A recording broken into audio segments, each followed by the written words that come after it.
kalau tidak bisa berbahasa isyarat juga berarti dia seorang disabilitas begitu. Karena Itu yang harusnya menjadi anggapan begitu ya. paling penting adalah akses Oke. untuk belajar bahasa isyarat. Nah, di Indonesia ini memang masih banyak hambatan begitu. Karena di Papua Nugini sendiri bahasa isyarat dihormati kedudukannya. Tapi sayangnya di Indonesia belum. Artinya perjalanan di Indonesia Masih ini masih panjang. sangat jauh. Bayangkan hidup di dunia tanpa suara. Bahasa isyarat adalah jembatan utama bagi penyandang tunarungu dan tunawicara untuk berkomunikasi. Tapi faktanya, data Kemenko tahun 2023 dari 22,97 juta penyandang disabilitas masih menghadapi hambatan serius dalam berkomunikasi. Menurut WHO, dari 466 juta orang di dunia yang mengalami gangguan pendengaran, hanya sekitar 10% yang mampu berbahasa isyarat. Keterbatasan media pembelajaran dan minimnya tenaga pengajar membuat mereka sulit mendapatkan akses belajar yang layak.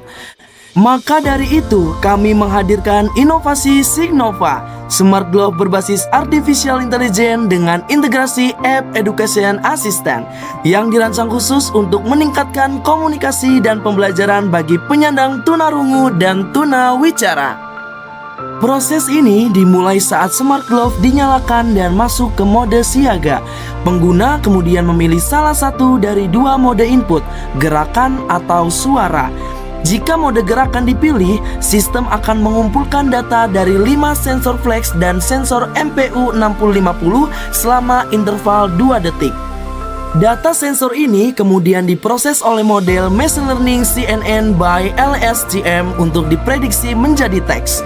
Jika mode suara dipilih, mikrofon akan menangkap suara lawan bicara yang selanjutnya diproses oleh model Speech Recognition untuk diubah menjadi teks. Setelah teks dihasilkan dari salah satu mode, sistem akan menjalankan proses koreksi otomatis menggunakan algoritma Levenshtein-Distance untuk memperbaiki kesalahan penulisan berdasarkan kamus kata bahasa Indonesia yang telah ditentukan. Teks yang telah dikoreksi ini kemudian dikirim melalui Bluetooth Low Energy untuk ditampilkan pada aplikasi pendamping di smartphone dan secara bersamaan ditampilkan di layar OLED pada perangkat. Selanjutnya, pengguna memilih opsi untuk membalas pesan atau mematikan perangkat. Jika memilih untuk membalas, teks akan dikirim ke model DF Player untuk diubah menjadi suara text to speech dan diputar melalui speaker Bluetooth. Jika pengguna memilih untuk mematikan perangkat, siklus operasi berakhir. Untuk cara kerja Signova adalah sebagai berikut.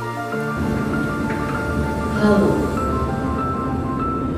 Nama, kamu, siapa?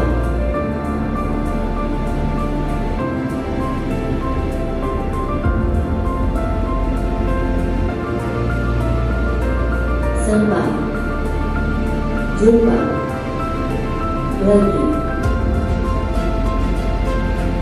Halo,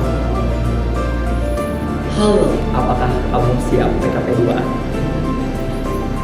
saya siap. B dan B 2. Aplikasi Signova terdiri yang pertama ada Chat AI dan 3D Chat AI. Fitur ini yang membantu pengguna dalam mempelajari bahasa isyarat CB dengan lebih interaktif dan user-friendly. Terdapat fitur flashcard pada Chat AI untuk melihat bahasa isyarat CB. Lalu juga terdapat 3D Chat AI. Fitur ini memungkinkan pengguna bertanya untuk diberikan respon berupa bagaimana gerakan bahasa isyaratnya. Selanjutnya ada EduGame. Fitur untuk pengguna dapat mempelajari bahasa isyarat dengan lebih interaktif karena diimplementasikan gamifikasi pada fitur ini. Dan setiap levelnya akan bertambah kesulitan sehingga cocok untuk semua usia, pemula maupun yang sudah memahami. Kami telah melakukan uji coba Signova di SLB YPLAB Lembang bersama siswa tunarungu dan tunawicara. Alat ini membantu mereka berkomunikasi lebih mudah dan interaktif, sekaligus membuka peluang baru dalam pembelajaran yang lebih inklusif dan bermakna.